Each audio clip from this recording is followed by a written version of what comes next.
Hello everyone, I hope you all are doing great. So आज के lecture में हम पढ़ने वाले हैं रिलेटिव परमिटिविटी के बारे में, यानी कि कूलम लॉ में जो हमने अपसाइलम नॉट एक टर्म पढ़ी थी उसके बारे में हम आज पढ़ेंगे। तो परमिटिविटी क्या होती है? अब अकॉर्डिंग टू कूलम लॉ, जब हमने कूलम लॉ पढ़ा था तो हमने क्या बोला था कि जब दो चार्जेस हमारे पास हैं Q1 और Q2 और उनके बीच में एक डिस्टेंस ऑफ सेपरेशन है R, ठीक है, और ये दो चार्जेस हमने उस टाइम पे माने थे कि वैक्यूम या फिर फ्री स्पेस में प्रेजेंट है। फ्री स्पेस में या फिर वैक्यूम में प्रेजेंट है तो उस टाइम पे हमारे पास जो इलेक्ट्रोस्टैटिक फोर्स आई थी उसकी वैल्यू क्या थी? 1/4 pi epsilon naught Q1 Q2 upon R square. जहां पे ये जो एप्सिलॉन नॉट है इसकी जो वैल्यू थी वो कितनी थी? 8.85 into 10⁻⁻12 coulomb square per newton per metre square. और इसको हम क्या बोलते थे? Absolute permittivity of free space, यानी कि ये फ्री स्पेस की या फिर वैक्यूम की एब्सोल्यूट परमिटिविटी थी। अगर हमारे पास दो चार्जेस वैक्यूम में, एयर में या फिर फ्री स्पेस में हैं तभी इसकी वैल्यू जो है वो 8.85 into 10⁻⁻12 coulomb square per newton per metre square होगी। अगर हमारे पास ये चार्जेस, ये जो दो चार्जेस हैं ये हम किसी मीडियम में रख देते हैं, अगर हम दो चार्जेस को किसी मीडियम में रखते हैं तो उस टाइम तो फोर्स लगेगी वो क्या होगी? 1/4 पाई एप्सिलॉन मीडियम। ये जो एप्सिलॉन की वैल्यू है, एप्सिलॉन को इन जनरल हम बोलते हैं परमिटिविटी। परमिटिविटी, अगर ये परमिटिविटी फ्री स्पेस के लिए या वैक्यूम के लिए है तो इसको हम बोलेंगे परमिटिविटी ऑफ फ्री स्पेस। अगर ये मीडियम के लिए है तो इसको हम बोलेंगे परमिटिविटी ऑफ मीडियम। ये मीडियम कुछ भी हो सकता है, कोई भी सॉलिड, कोई भी लिक्विड, ऑयल, कोई भी गैसेस, कुछ भी हो सकता है ये मीडियम। हर एक मीडियम के लिए अलग अलग वैल्यू होती है परमिटिविटी की, into Q1 Q2 upon R square. तो ये आ गया हमारे पास force between two charges when they are placed at a distance R in vacuum और फ्री स्पेस। और ये आ गया जब दो चार्जेस को हमने रखा है मीडियम में। ये आ गई हमारे पास इक्वेशन नंबर 1 और ये है इक्वेशन नंबर 2। नाउ जो एप्सिलॉन नॉट की वैल्यू है या जो एप्सिलॉन की वैल्यू है इसको हम बोलते हैं एप्सिलॉन। एप्सिलॉन जो इसकी वैल्यू है ये डिपेंड करती है मीडियम पे। इन दोनों इक्वेशंस में आप देखो तो फोर्स जो है और एप्सिलॉन जो है ये दोनों इनवर्सली प्रोपोर्शनल है, यानी कि F is inversely proportional to epsilon. तो एप्सिलॉन की वैल्यू जितनी ज्यादा बढ़ेगी फोर्स जो है दो चार्जेस के बीच में उतना ही कम होता जाएगा। मतलब जिस मीडियम की परमिटिविटी ज्यादा होगी, जिस मीडियम की परमिटिविटी की वैल्यू ज्यादा होगी उस मीडियम में दो चार्जेस के बीच में जो इलेक्ट्रोस्टैटिक फोर्स है वो कम हो जाएगी। अगर हमारे पास दो यहाँ पे चार्जेस हैं Q1 और Q2, उनके बीच में एक डिस्टेंस है R। अब मान लो कि ये दोनों जो है वो ये अनलाइक चार्जेस है, ये पॉजिटिव है ये नेगेटिव है, ये एक दूसरे को अट्रैक्ट कर रहे हैं। अगर हम इसे वैक्यूम में रखते हैं, वैक्यूम में अगर हम इसे रखते हैं तो उस टाइम पे जो एब्सोल्यूट परमिटिविटी की वैल्यू है वो ये होती है। अब ये जो वैल्यू होती है ये मिनिमम होती है। तो फ्री स्पेस और वैक्यूम में जो परमिटिविटी की वैल्यू है वो मिनिमम होगी, इसका मतलब फोर्स जो है दो चार्जेस के बीच में मैक्सिमम होगी।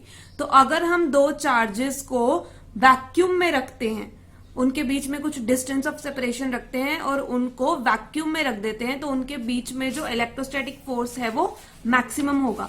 अगर हम उसे किसी मीडियम में रखते हैं तो क्योंकि मीडियम की परमिटिविटी ज्यादा होती है जिसकी वजह से जो फोर्स होगा दो चार्जेस के बीच में वो कम हो जाएगा।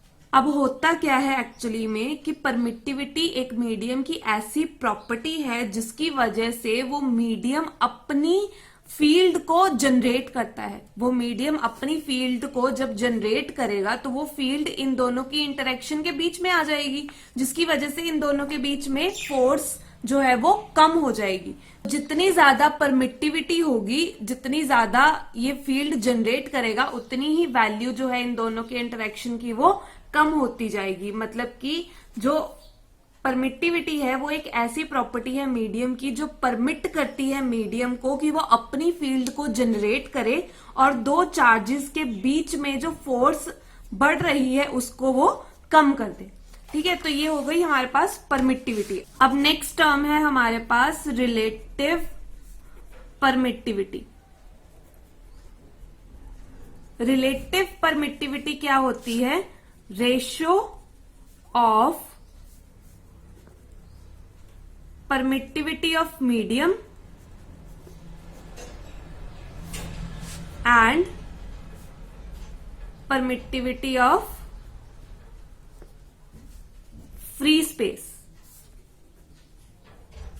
रिलेटिव परमिटिविटी को हम लिखते हैं ER से, मतलब किसी भी मीडियम की जो रिलेटिव परमिटिविटी है उसको हम कैसे निकालेंगे? मीडियम की परमिटिविटी को डिवाइड कर देंगे एब्सोल्यूट परमिटिविटी से। इसका मतलब है कि relative permittivity of a medium is the ratio of the permittivity of medium and permittivity of free space. जब हम किसी भी मीडियम की परमिटिविटी को absolute permittivity of free space से डिवाइड कर देंगे तो हमारे पास जो वैल्यू आएगी वो इस मीडियम की रिलेटिव परमिटिविटी होगी। तो हम इसको ऐसे भी लिख सकते हैं, ये आ गई हमारे पास इक्वेशन नंबर 1। अब अगर हमारे पास किसी मीडियम की रिलेटिव परमिटिविटी दे रखी है और एब्सोल्यूट परमिटिविटी की वैल्यू हमें पता होती है जो वैक्यूम के लिए है, तो हमें मीडियम की परमिटिविटी निकालनी है तो हम रिलेटिव परमिटिविटी को मल्टीप्लाई कर देंगे एप्सिलॉन नॉट से। एक फॉर्मूला ये है और एक फॉर्मूला ये है, ये दोनों यूज होते हैं जो परमिटिविटी और रिलेटिव परमिटिविटी के न्यूमेरिकल्स होते हैं उसमें। अब हमारे पास इक्वेशंस हैं, इसको स्टार ले लेते हैं इक्वेशन। अब हमारे पास यहाँ पे इक्वेशन है, इक्वेशन 1 और इक्वेशन 2। अगर हम इन दोनों इक्वेशंस को डिवाइड कर दें F naught upon F medium, तो हमारे पास आएगा एफ नॉट यानी कि force between two charges in vacuum upon force between two charges in medium, तो ये आ जाएगा 1/4 pi epsilon naught Q1 Q2 upon R square, और ये आ जाएगा 1/4 pi epsilon medium Q1 Q2 upon R square. तो दिस इज इक्वल टू, ये टर्म्स कट जाएंगी, ये दोनों भी कट जाएंगे, तो ये आ जाएगा epsilon medium upon epsilon naught. तो F naught upon F medium is equal to epsilon medium upon epsilon naught, ये इनवर्सली प्रोपोर्शनल आएंगे which is equal to epsilon R. तो अगर आपको रिलेटिव परमिटिविटी की वैल्यू दे रखी है, आपने इनमें से कोई भी वैल्यू निकालनी है या फिर इनमें से कोई वैल्यू दे रखी है, रिलेटिव परमिटिविटी की वैल्यू निकालनी है, तो रिलेटिव परमिटिविटी का फॉर्मूला एब्सोल्यूट परमिटिविटी के साथ ये होगा जो हमने ऊपर भी पढ़ा, और फोर्स के साथ होगा relative permittivity is equal to force between two charges in vacuum upon force between two charges in medium. तो ये आ गए हमारे पास दो फॉर्मूले। अब जो रिलेटिव परमिटिविटी है इसको एप्सिलॉन आर से भी लिखते हैं और इसको के से भी लिखते हैं, इसको बोलते हैं हम डाइलेक्ट्रिक कांस्टेंट। डाइलेक्ट्रिक कांस्टेंट, ये टर्म आगे बहुत ज्यादा यूज होगी, डाइलेक्ट्रिक कांस्टेंट और रिलेटिव परमिटिविटी, तो ये आप अच्छे से समझ लेना। नाउ नेक्स्ट एक न्यूमेरिकल कर लेते हैं इससे रिलेटेड। न्यूमेरिकल क्या है? Find the permittivity of water if its relative permittivity is 80। अब यहां पे हमें गिवन क्या है? जो रिलेटिव परमिटिविटी ऑफ वाटर है वो है 80। हमें निकालनी क्या है? परमिटिविटी ऑफ वाटर, और एप्सिलॉन नॉट की वैल्यू हमारे पास होती है 8.85 into 10⁻⁻12 coulomb square per newton per metre square, ये आप याद रखना। और उसके बाद फॉर्मूला कौन सा लगेगा? फॉर्मूला लगेगा ये वाला, epsilon medium is equal to relative permittivity into epsilon naught. यहाँ पे मीडियम क्या है? Water, is equal to relative permittivity into epsilon naught, ये आ जाएगा 80 into 8.85 into 10⁻12 coulomb square per newton per metre square. इसको जब हम सॉल्व करेंगे तो इसकी वैल्यू आएगी 7.12 into 10⁻10 coulomb square per newton per metre square. ये आप सॉल्व करके देख लेना इसकी वैल्यू ये कैसे आई। और उसके बाद सेम ऐसा क्वेश्चन अब हम करें अगर, find the permittivity of glass, इसमें हमने ग्लास की परमिटिविटी फाइंड करनी है। अगर हमें रिलेटिव परमिटिविटी दे रखी है 3.4, तो इसको भी सेम तरीके से सॉल्व करेंगे। यहाँ पे रिलेटिव परमिटिविटी 3.4 है, परमिटिविटी ऑफ ग्लास हमने निकालना है और एप्सिलॉन नॉट की वैल्यू तो यही रहेगी, तो सेम फॉर्मूला लगेगा, बस ये वैल्यू जो है ये चेंज हो जाएगी। तो इसका आंसर आएगा 3.01 into 10⁻⁻11 coulomb square per newton per metre square. तो इस तरह के क्वेश्चन आपको 1 मार्क में आ सकते हैं। नेक्स्ट क्वेश्चन क्या है, consider two charges Q1 and Q2 separated by a distance R are placed in vacuum. When these charges are kept in medium at same distance apart, the force between them decreases 1/2 times of the force in vacuum. Find the value of epsilon r. तो इसका मतलब क्या है कि हमारे पास दो charges हैं। Consider two charges Q1 and Q2 separated by a distance r are placed in vacuum. तो दो चार्जेस हैं Q1 और Q2, उनके बीच में जो डिस्टेंस है वो है r और इन दोनों को वैक्यूम में रखा हुआ है। तो इन वैक्यूम में इन दोनों के बीच में जो फोर्स होगी वो क्या होगी, 1/4 pi epsilon naught Q1 Q2 upon R square. तो ये आ गई हमारे पास इन दोनों के बीच में फोर्स। Then when these charges are kept in a medium, फिर इनको यहां से एक मीडियम में शिफ्ट कर लिया गया at same distance apart। तो मीडियम में भी ये सेम डिस्टेंस पे ही रखे गए, तो इन दोनों के बीच की जो फोर्स होगी उस टाइम पे क्या होगी, F of medium is equal to 1/4 pi epsilon medium Q1 Q2 upon R square. ये आ गई हमारे पास इक्वेशन नंबर 2। अब उसके बाद The force between them decreases 1/2 times the force in vacuum। तो इसका मतलब क्या है कि जब उनको मीडियम में शिफ्ट किया गया तो उनके बीच की जो फोर्स थी वो कम हो गई। कितनी कम हुई, जितनी फोर्स ये थी इसका हाफ हो गई। तो इसका मतलब force in medium is equal to half of force in vacuum. तो ये आ गई हमारे पास इक्वेशन नंबर 3। अब हमने वैल्यू किसकी निकालनी है, एप्सिलॉन आर की। तो हम क्या करेंगे, इन दोनों इक्वेशंस को डिवाइड कर देंगे। तो डिवाइडिंग 1 and 2 दोनों को डिवाइड करेंगे तो क्या आएगा हमारे पास, F0 upon F medium is equal to 1/4 pi epsilon naught Q1 Q2 upon R square upon 1/4 pi epsilon medium Q1 Q2 upon R square. ये दोनों कैंसिल हो जाएंगे, 4 पाई भी कैंसिल हो जाएगा। तो ये हमारे पास आएगा epsilon medium upon epsilon not, और ये किसकी वैल्यू होती है, रिलेटिव परमिटिविटी की। अब इक्वेशन 3 को इसमें पुट करेंगे। नाउ यूजिंग इक्वेशन 3, अब इक्वेशन 3 को पुट करेंगे तो क्या आएगा, F0 अपॉन F मीडियम की जगह पे आ जाएगा F0 upon 2 is equal to epsilon R, which is equal to, ये F0 कैंसिल हो जाएगा तो epsilon R is equal to 2। तो यहाँ पे relative permittivity of the medium कितनी आ गई हमारे पास, 2। बहुत इजी न्यूमेरिकल है ये, आप एक बार इसको अच्छे से कर लेना, ज्यादा कुछ टफ नहीं है इसमें, बस 2 स्टेप्स का न्यूमेरिकल है। आ जाता है पेपर में काफी बार, इस तरह के न्यूमेरिकल्स आ जाते हैं। एक और न्यूमेरिकल कर लेते हैं इसके जैसा। तो ये न्यूमेरिकल क्या है, consider two charges Q1 and Q2 separated by a distance R are placed in free space.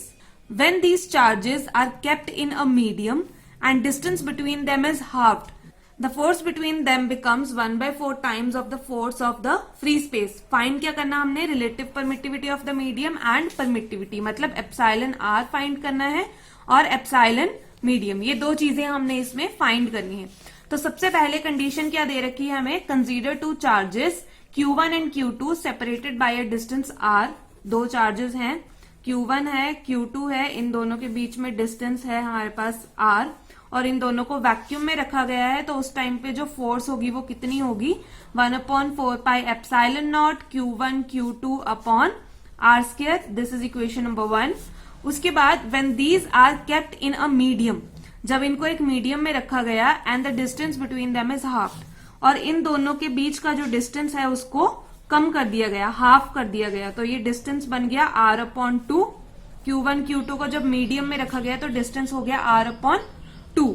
तो उस टाइम पे फोर्स इन मीडियम क्या हो जाएगी, 1/4 pi epsilon naught Q1 Q2 upon r/2 का square which is equal to, ये square होकर 4 आ जाएगा, 4 ऊपर चला जाएगा तो 4 into 1/4 pi epsilon naught Q1 Q2 upon R square. ये आ गई इक्वेशन नंबर 2।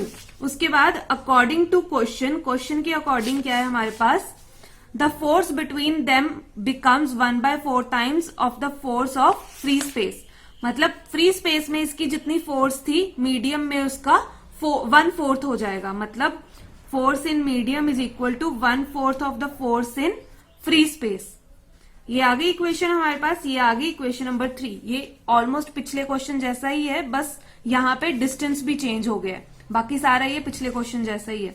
तो यहाँ पे अब फर्स्ट और सेकंड इक्वेशन को डिवाइड कर देंगे, तो डिवाइडिंग इक्वेशन नंबर 1 एंड 2, तो ये आ गया F0 upon F medium is equal to 1/4 pi epsilon naught Q1 Q2 upon R square upon 4 into 1/4 pi epsilon naught Q1 Q2 upon R square. ये cancel हो जाएगा, 4 पाई कैंसिल हो जाएगा, तो ये हमारे पास आ जाएगा, यहाँ पे मीडियम है, ये आ जाएगा हमारे पास 1/4 epsilon medium upon epsilon naught. ये आ गया।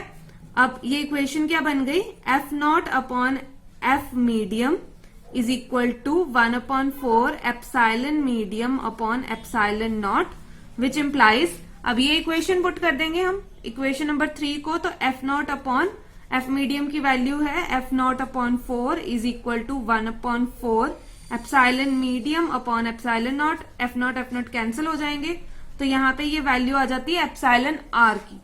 तो एप्सिलॉन R की वैल्यू क्या आ जाएगी यहाँ पे, 4 इंटू 4 इज इक्वल टू 16, तो epsilon R is equal to 16। ठीक है, यहाँ पे epsilon R is equal to यहाँ पे आ जाएगा 1/4 एप्सिलॉन R। ये वैल्यू होती है हमारे पास एप्सिलॉन R की, तो ये 1/4 यहाँ पे आ गया, तो 1/4 epsilon R is equal to 4, तो ये 4 इधर चला जाएगा, ये आ जाएगा 16। उसके बाद सेकेंड हमें क्या फाइंड करनी है, परमिटिविटी ऑफ द मीडियम। तो ये कैसे आएगी, epsilon medium upon epsilon naught is equal to epsilon R। Epsilon medium find करना है, तो ये आ गया epsilon R into epsilon naught, यानी 16 into 8.85 into 10⁻⁻12 coulomb square per newton per metre square. इसको जब हम सॉल्व करेंगे तो इसकी वैल्यू हमारे पास आएगी 1.42 into 10⁻⁻10 coulomb square per newton per metre square. इसको आप एक बार सॉल्व करके देख लेना ये वैल्यू कैसे आई। तो ये क्वेश्चन 2 पार्ट्स में था, इसमें रिलेटिव परमिटिविटी निकालनी थी और परमिटिविटी निकालनी थी। So the next question is force of attraction between 2 point charges in a medium is F. What distance apart should these be kept in the same medium so that the force between them becomes F/3? मतलब कि 2 point charges को हमने एक medium में रखा है, मान लेते हैं कि ये Q1 और Q2 है, ठीक है, और इनके बीच में डिस्टेंस मान लेते हैं D है।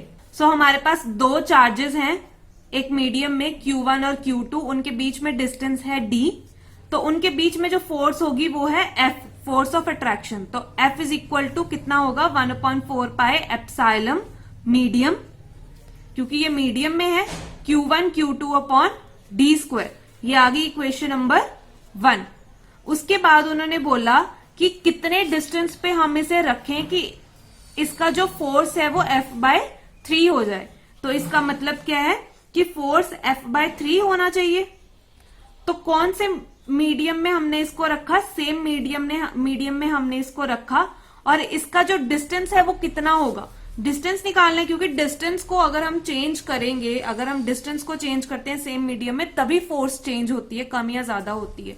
तो दूसरा डिस्टेंस हम मान लेते हैं x, तो यहाँ पे Q1 Q2 upon x square मान लेते हैं कि हम उसे x डिस्टेंस पे रखेंगे तो फोर्स जो है वो 3 गुना कम हो जाएगी। तो ये आ गई हमारे पास इक्वेशन नंबर 2।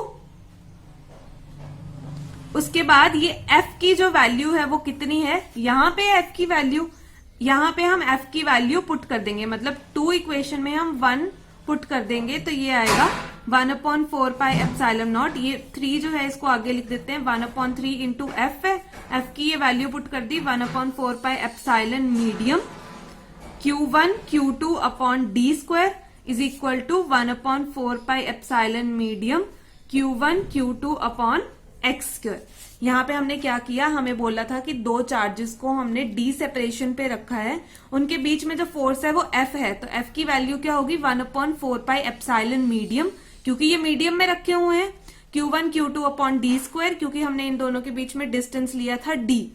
अब हमने इन दोनों के बीच में डिस्टेंस फाइंड करना है। अगर इन दोनों के बीच में फोर्स जो है वो F/3 हो जाएगी सेम मीडियम में, सेम मीडियम में रखा तो ये वाली टर्म सेम रहेगी 1/4 एप्सिलॉन नॉट। फोर्स जो है वो चेंज होके F/3 होनी चाहिए, तो हमने नया डिस्टेंस जो है वो मान लिया x। Let x be the new distance. अब यहाँ पे ये जो f है, f की वैल्यू क्या है हमारे पास 1/4 epsilon medium Q1 Q2 upon D square, ये हमने यहाँ पे पुट कर दी, ये 1/3 आगे आ गया, f की वैल्यू यहाँ पे लिख दी, ये वैल्यू यहाँ पे आ गई, ये जो है आपस में कैंसिल आउट हो जाएगा, ये भी कैंसिल आउट हो जाएगा, तो ये बचेगा क्या 1/3d square is equal to 1/x square, जिसको हम कैसे लिख सकते हैं x square is equal to 3d square. अगर हम स्क्वायर रूट लेते हैं इसका तो ये आ जाएगा x is equal to plus minus square root 3 into D. अब क्योंकि x जो है दैट इज अ डिस्टेंस, जो डिस्टेंस है वो कभी भी नेगेटिव में नहीं हो सकता है, इसलिए जो x की वैल्यू है वो आएगी √3d। तो ये आ गया हमारे पास न्यू डिस्टेंस। मतलब अगर हम चाहते हैं कि जो फोर्स है दो चार्जेस के बीच में सेम मीडियम में हमने रखा है, तो फोर्स जो है वो 3 गुना कम हो जाए, तो जो डिस्टेंस है वो √3 टाइम्स बढ़ जाएगा। So next and the last question of this lecture, ये थोड़ा सा ट्रिकी क्वेश्चन है, तो इसको आप ध्यान से देखना। यहाँ पे लिखा क्या है, 2 pith balls each weighing 10⁻³ kilograms are suspended from a same point by means of silk thread. एक पॉइंट है S, उससे हमने ये जो बॉल्स हैं ये सस्पेंड की हुई है, मतलब लटकाई हुई है एक सिल्क थ्रेड से बांध के, और इनका जो वेट है वो इतना है। अब ऑन चार्जिंग जब उनको हम चार्ज करेंगे तो वो इक्वली चार्ज हो जाएंगी, पिच बॉल्स इक्वली जब चार्ज हो जाएंगी तो वो एक दूसरे को रिपेल करेंगी। जब वो एक दूसरे को रिपेल करेंगी, पहले दोनों बॉल्स यहाँ पे थी, फिर बाद में उन्होंने एक दूसरे को रिपेल करके एक दूसरे को परे धकेल दिया, और इनके बीच में जो डिस्टेंस आया, डिस्टेंस कितना आया 0.2 मीटर। तो ये जो पूरा डिस्टेंस है ये है 0.2 मीटर का, और ये जो सिल्क थ्रेड है इसकी लंबाई कितनी है 0.5 मीटर, 0.5 मीटर। ठीक है, दो पिच बॉल्स हैं, उनको एक सिल्क थ्रेड से लटकाया हुआ था, तो ये उनकी मीन पोजीशन थी। फिर जैसे ही उनको हमने चार्ज किया वो सेपरेट हो गई, एक दूसरे को रिपेल करने लगी, तो ये वाला जो चार्ज है ये इस पे इस तरफ को फोर्स लगा रहा है, और ये वाला जो चार्ज है ये इसको इस तरफ को रिपेल कर रहा है, तो दोनों एक दूसरे को रिपेल कर रहे हैं। इसको मान लेते हैं force F, force of repulsion. ये मान लिया हमने चार्ज Q, और ये भी Q, क्योंकि दोनों ही सेम चार्जेस हैं, तो इन दोनों के बीच में जो फोर्स ऑफ रिपल्शन होगी वो कितनी होगी 1/4 epsilon naught Q square upon, इन दोनों के बीच में डिस्टेंस कितना है 0.2 का स्क्वायर। ये आ गई इक्वेशन नंबर 1 हमारे पास। ये हमने एक परपेंडिकुलर ले लिया इसके मीन पोजीशन से। अब मीन पोजीशन से ये चार्ज कितना डिस्टेंस कवर किया इसने 0.1 मीटर, और इसने भी कितना किया 0.1 मीटर, क्योंकि हाफ में आता है ना मिड पॉइंट, तो इसलिए। अब ये पॉइंट A ले लिया हमने, ये B ले लिया, ये O ले लिया, और ये S ले लिया।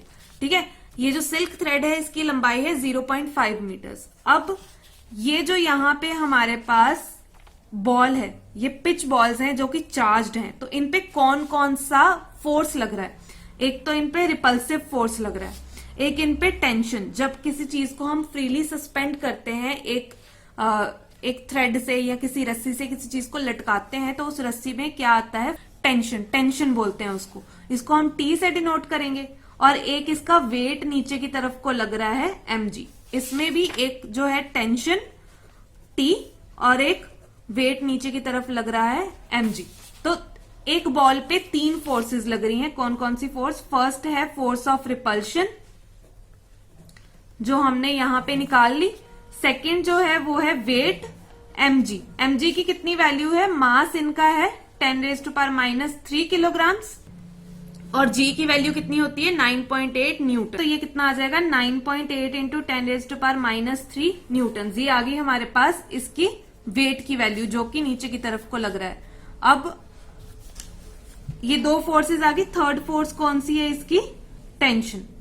ठीक है, अब ध्यान से अगर हम देखें तो ये जो तीन फोर्सेस हैं mg, f और t, ये थ्री साइड्स ऑफ ट्राइंगल यानी कि SO, ये जो mg है ये SO के अलोंग है और जो f है वो OA के अलोंग है, OA, एंड ये जो टेंशन है ये किसके अलोंग है, AS के अलोंग, AS के अलोंग, मतलब इस साइड को AS के अलोंग। तो इसको हम कैसे लिख सकते हैं, F अपॉन OA, ये F है ये OA के अलोंग है, ये एक ट्राइंगल की ऑल्टरनेटिंग साइड्स को रिप्रेजेंट कर रहे हैं, तो ये F जो है ये OA के अलोंग है और ये जो mg है ये SO के अलोंग है, मतलब डाउनवर्ड डायरेक्शन में, तो mg अपॉन SO, एंड ये आपने ट्राइंगल लॉ में पढ़ा होगा, ट्राइंगल लॉ ऑफ फोर्सेस। और ये जो T है वो किसके अलोंग है, AS के अलोंग। हम ये दो चीजें ले लेंगे पहले, तो F is equals to mg into OA upon SO। तो mg की वैल्यू है हमारे पास 9.8 इंटू 10⁻³ इंटू OA की वैल्यू क्या है, OA की वैल्यू है 0.1 और SO की वैल्यू क्या है, अब SO ये है, तो ये एक राइट एंगल ट्राइंगल बनता है, triangle AOS। This is a right angle triangle, तो यहां पे हम पाइथागोरस थ्योरम के अकॉर्डिंग ये वाली वैल्यू निकाल सकते हैं। तो AS का स्क्वायर मतलब ये आ गया हाइपोटेन्यूज का square is equal to SO यानी कि परपेंडिकुलर का स्क्वायर प्लस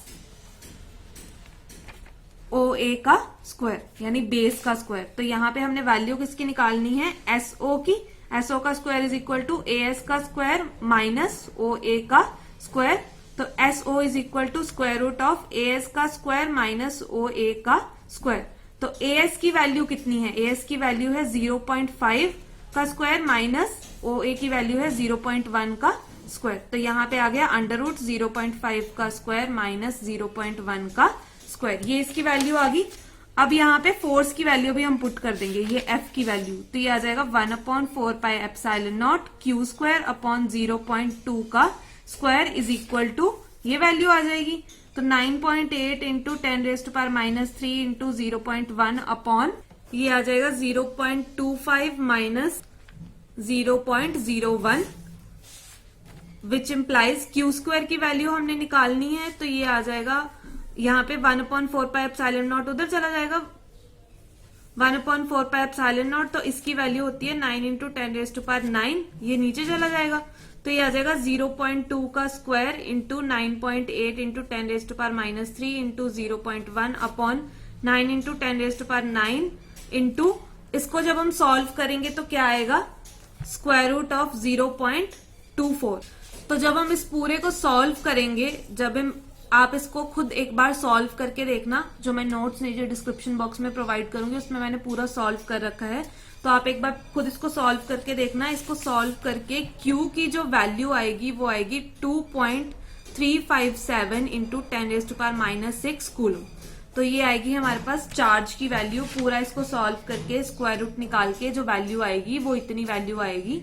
आप एक बार इसको सॉल्व करके ट्राई करके देखना। इस न्यूमेरिकल में भी ज्यादा कुछ टफ नहीं है, बस दो पिच बॉल्स को सस्पेंड किया है, तो फ्रीली सस्पेंड करेंगे तो उस पर डिफरेंट फोर्सेस लगेंगी। रिपल्सिव फोर्स लग रही है, टेंशन लग रही है और फोर्स mg लग रही है। अब हमने Q की वैल्यू निकालनी है, तो Q की वैल्यू हम कैसे निकाल सकते हैं, ये जो तीन फोर्सेस हैं ये ट्राइंगल की एडजेसेंट साइड्स को रिप्रेजेंट कर रही हैं, तो हमने उसको फोर्सेस ऑफ लॉ लगा के हमने उसको इस फॉर्म में लिख लिया।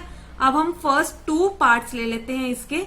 ये आपने किया होगा, ये वाला जो मेथड है ये 10th में बहुत बार मैथ्स में किया होगा आपने। तो यहाँ पे F is equals to mg upon SO into OA, और इस पूरे को वैल्यूज पुट करके सॉल्व करके जो Q की वैल्यू आएगी स्क्वायर रूट लेके वो इतनी आएगी। सो आज के लेक्चर के लिए बस इतना ही। आप लोग एक बार जरूर प्रैक्टिस करना, जो भी न्यूमेरिकल्स मैंने आज करवाए हैं, तो आपको बहुत इजीली समझ आ जाएंगे। साथ साथ में करते जाओगे तो साथ साथ में क्लियर होता जाएगा, अदरवाइज बाद में आपको करना बहुत मुश्किल लगेगा ये न्यूमेरिकल्स को। एंड इतना भी कुछ टफ नहीं है इसमें, बहुत ईजी है। अगर आप खुद प्रैक्टिस करोगे तो आप अच्छे से कर पाओगे इनको। एग्जामिनेशन पॉइंट ऑफ व्यू से भी ये काफी इंपॉर्टेंट है, एंड अगर आप जेई मेंस का सोच रहे हो, नीट का सोच रहे हो फ्यूचर में, उसके लिए भी ये न्यूमेरिकल्स जो है ये आपको आने चाहिए। तो आज के लेक्चर के लिए बस इतना ही। आप इनको रिवाइज करिए and take care, keep exploring the world of physics.